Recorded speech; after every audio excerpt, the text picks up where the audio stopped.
आशुतोष, और अभी अभी जानकारी मिली कि अभी हाल ही में 1 जनवरी को उद्घाटन भी किया गया। चीन की भी भूमिका सामने आ रही है। एयरपोर्ट निर्माण में वहां की कंपनी ने लोन दिया है और उद्घाटन के बाद इसी फ्लाइट की अगर बात करें, यही प्लेन इस्तेमाल किया गया था डेमो फ्लाइट के तौर पर, और वही डेमो फ्लाइट वाला ये जो प्लेन है वो क्रैश हुआ। नतीजा यह कि 42 लोगों की मृत्यु हो गई। विपक्ष इसको मुद्दा तो बनाएगा, लेकिन कुछ तो वजह होगी कि पोखरा में जब ये सब कुछ निर्माण कार्य चल रहा था, उद्घाटन फिर से, लेकिन नतीजा रिजल्ट क्या है? लोगों की मृत्यु। बहुत बड़ा घपला लग रहा है। सेफ्टी ऑडिट इन खासकर जो वहां पर सिविल मंत्रालय है उसको लेकर के हमेशा ये आरोप लगते रहे कि आप इनको उड़ने की परमिशन देते हैं लेकिन सेफ्टी चेक और ऑडिट नहीं होता। देखिए, पहले जो पोखरा का एयरपोर्ट था, ठीक उसी एयरपोर्ट पर ऐसे ही पहाड़ों के बीच बसा हुआ, पोखरा शहर में जाएंगे एक बाउल की तरह है। काठमांडू के बाद दूसरी सबसे घनी आबादी वाला शहर है नेपाल का पोखरा। उतनी आबादी के बाद आप एयरपोर्ट के ठीक बगल में आपको इमारतें दिखेंगी, हालांकि वो 2 मंजिला से ज्यादा नहीं है। तो अक्सर वहां पर टेक ऑफ लैंडिंग के लिए जो कंस्ट्रक्शन उनको रोका गया था, रनवे का साइज बढ़ाया गया, नया टर्मिनल, अंतरराष्ट्रीय टर्मिनल खोला गया, जिसकी बात सुजीत झा ने की कि देखिए भी उसका उद्घाटन किया गया था। तो अक्सर पहले जो रनवे था उसकी लंबाई जो है उतनी नहीं थी, बड़ा प्लेन उतारा जा सका, इसलिए उस रनवे की लंबाई भी बढ़ाई गई थी। इस प्लेन को लेकर के अभी जो जानकारी प्राथमिक तौर पर आ रही वो ये कि कहीं न कहीं कोई तकनीकी खराबी ऐसी थी, और खासकर जब डेमो होता है हमेशा फ्लाइट के जो मेंटेनेंस होते हैं उनके ऑडिट होते हैं, सेफ्टी ऑडिट। ये आज की बात नहीं है, पिछले 10 सालों से ये बात होती रही है कि सेफ्टी ऑडिट कब होगा। बुद्धा एयरलाइंस का प्लेन क्रैश हो चुका है, सीता एयरलाइंस का क्रैश हो चुका है, पहले तारा एयरलाइंस के 2 प्लेन एक ही साल में 2 प्लेन क्रैश हुए थे। जुमजुम जैसे आप ऊपर पहाड़ों की ओर जाते हैं सबसे ज्यादा वहां दिक्कत होती है, या फिर काठमांडू से जब आप तराई की ओर आते हैं तब वहां वेदर खराब होता अक्सर होता है। ये घटना बिना वेदर खराब हुए हुई है, जाहिर है प्लेन में कोई खराबी थी, और इसीलिए मुझे लगता है कि इसमें जिम्मेदारी जो है वो तय की जाएगी एयरलाइंस की ओर से कि आपने सेफ्टी चेक कब करवाया था, उसका सेफ्टी चेक हुआ कब था। बिल्कुल आशुतोष, आप हमारे साथ बने रहें। एविएशन एक्सपर्ट सुभाष गोयल जी भी हमारे साथ जुड़े हुए हैं। सुभाष जी, आपसे हम जानना चाहेंगे, जरा एटी एयरलाइंस के बारे में बताएं और साथ ही आप ATR 72 के बारे में बताएं, सेफ्टी को लेकर बताएं, क्या ये विमान सुरक्षित है या फिर खिलवाड़ किया जा रहा है? और दूसरी बात जो जानकारी हमें मिल रही है कि ये विदेशों से विमान आयात करते हैं सेकेंड हैंड, थर्ड हैंड, सस्ते की वजह से, लेकिन सस्ता और चीन की भी भूमिका सामने आ गई है। लोगों की सेफ्टी के साथ पूरी तरह से खिलवाड़। अब कितने लोगों की जान लेना चाहेंगे नेपाली एयरलाइंस? देखिए, ऐसा है कि ATR एज इट इज तो बहुत सेफ एयरक्राफ्ट है, पर ये आपकी बात बिल्कुल ठीक है अगर ये सेकंड या थर्ड हैंड है। अब इंडिया में सिविल एविएशन रूल्स हैं फॉर पैसेंजर एयरक्राफ्ट।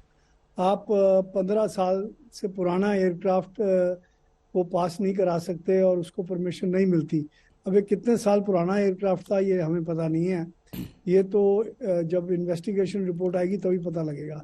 सेकेंडली, ये बिल्कुल ठीक है कि ये मौसम की खराबी की वजह से नहीं है, ये कोई टेक्निकल फॉल्ट है जी। अच्छा, जो वैली एरिया है पोखरा, मैं पोखरा कई बार गया हुआ हूँ और काठमांडू से भी फ्लाइट लेके गया हुआ हूँ, बाई लैंड भी गया हुआ हूँ। तो वैली में एक टनल बन जाता है एयर का, क्योंकि पायलट ने, जैसे आपसे मुझे अभी पता लगा है कि पहले उसने लेफ्ट रनवे से उतरने की कोशिश करी, फिर राइट से।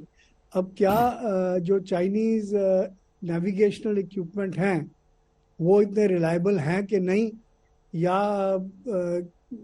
क्योंकि चाइनीज काफ़ी चीज़ें रिलायबल नहीं होती, ये भी इन्वेस्टिगेशन सस्ती होती है लेकिन टिकती नहीं है सर।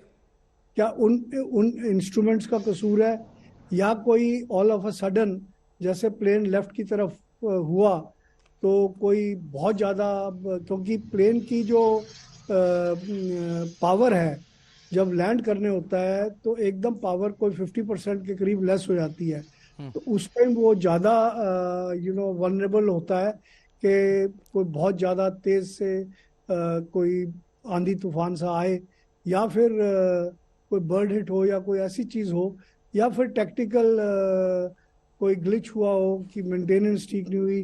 पर आधे घंटे पहले फ्लाइट टेक ऑफ करी है तो इसकी चेकिंग तो जरूर हुई होगी काठमांडू एयरपोर्ट पे, क्योंकि कोई भी प्लेन टेक ऑफ नहीं करता जब तक जो इंजीनियर्स होते हैं एयरलाइन के वो इसको डबल चेक क्यों नहीं करते। हर चीज़ का डबल चेक होता है।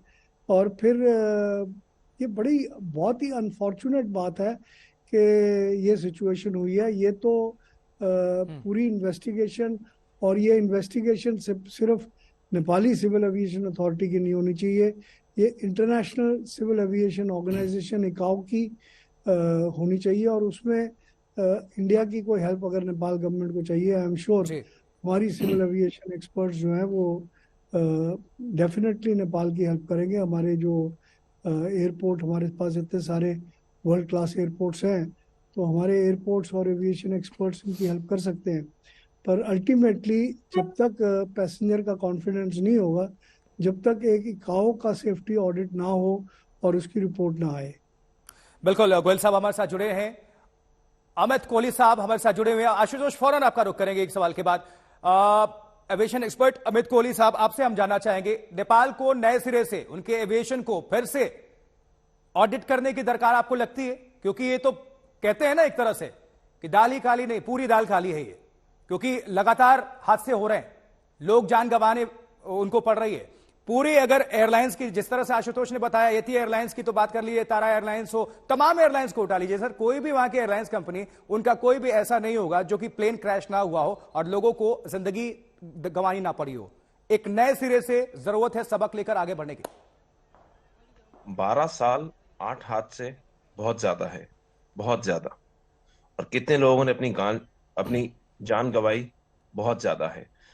ये एक सीरियस कंसर्न है।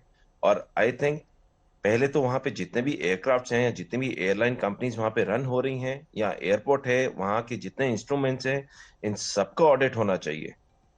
और जो वहां पे ठीक है, इंजीनियर्स हैं, सब हैं, वो क्या चेक कर रहे हैं और वो वाकई में ठीक चेक कर रहे हैं, कोई जल्दबाजी में कुछ काम तो नहीं हो रहा है, क्योंकि ये सेफ्टी एक बहुत बड़ा कंसर्न बन गया है।